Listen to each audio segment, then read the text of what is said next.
Nakita nung driver na magkasama. Ewan ko ba diyan kay Michelle kasi, 'pag alam niya kasi nandiyan si Cap dapat hindi yan siya nag-aano sa driver, hindi siya marunong. Ewan ko ba talaga diyan kay ano, tignan mo nahuhuli tuloy tapos mag-iiyak-iyak yan magbabalita sa'kin, my God. Kung makapagbalita pa naman akala mo siya talaga yung nasaktan, pero totoo siya naman may kasalanan.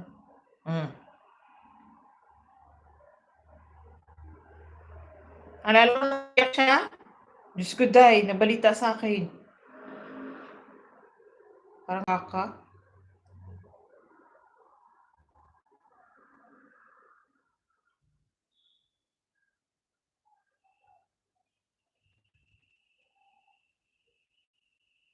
Eto, bababa ko. Oo, tapos iyak-iyak feeling victim. Oo. Ah, oo lang din ako. Grabe yung voice record sunod-sunod, oh. Ni-report niya sa'kin lahat. Umiyak talaga ako, minlis nasaktan talaga ako. Napaka-arte. Gusto ko nga sabihin sana na ano, pinlastic ko na lang. Sabi ko gano'n talaga 'pag nagmahal. Huwag kang mag-alala may reserba ka namang iba. Gusto ko talagang sabihin na deserve or deserve.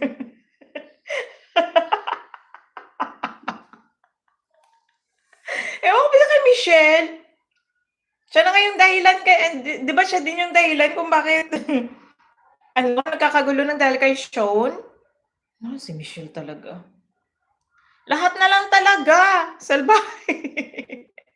Hindi talaga tingnan mo si Shawn na naman ngayon. Tingnan mo nagpalit pa yung driver Diyos ko mas mayaman ba yung driver kaysa kay kapitan? Baka mas malaki. Siguro kay Cap siguro mga 12 lang, baka yung driver 15? Hindi naman? Ano 'to, paano ko 'to mapi-pin? Wala ba yung comment ang sira ulo 'tong cellphone na 'to. Kaloka talaga si Michelle, kakaiba talaga. Kaya tingnan mo lagi siyang wala. Ang hirap mo naman, "Wag ka maingay." Hindi, ibahin na lang natin yung pangalan para hindi tayo magkaalaman. Ibahin yung para hindi tayo magkaalaman ba, mahirap na. Diyos ko day. Pero friend pa rin naman natin siya. Friend pa rin. Kahit pina-plastic friend pa rin, plastic din naman siya, eh, okey lang yun. Feeling talaga ni Michelle maganda siya. Hindi ko nga malaman kung saan banda yung bewang niya 'pag nakatagilid siya, eh. Lumalayo na nga siya minsan sa ano, kasi feeling ko lulusot talaga siya sa camera ba. Lagyan natin code mamaya, sige. Ang hirap din kasi ng Celine na code, tinatawag natin siya sa gano'ng code, eh, so dapat hindi Celine, dapat iba. Bote, bote.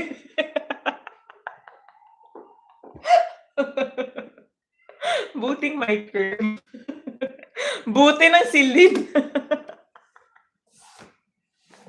Anong code ge? Ikaw na magbigay ng pangalan kay Celine. Asan na pala si Celine? Nagbago lang ng KKK. Naiba na yung ano, naiba na yung plataporma ng kanyang ano, pagkatao. Anong meron kay Celine? Color K, yung pinagbinta si Michelle. Kasi supportive din naman kasi si Batch sa kanya. Yun yung problema dun, ge. Best friend niya si Batch, 'di ba? Si Batch naman hindi kasi siguro yata yung nagsasabi na, "Okey lang yan, sige pagpatuloy mo." Itong Michelle naman akala totoo, yung support ni Batch ayun, pinagpatuloy din. Pero sana wag siyang iiyak-iyak, deserve niya yun. Grabe yung deserve. Makabuo ng pangalan mali-mali pa. Dan Sabra para tayong-tayo daw at smartwatch na 'di battery. Brado yung kay Michelle dun, 'di ba? Buti di Michelle. Buti di Celine pala, buti di Celine. Parang maganda talaga yung pangalang buti di Celine. Bra na tayong tayo, yung ano ready na yung dede nakalagay. Try mo tawagin si Michelle mamaya, buti di Celine. Mabwisit na si Michelle sa'tin.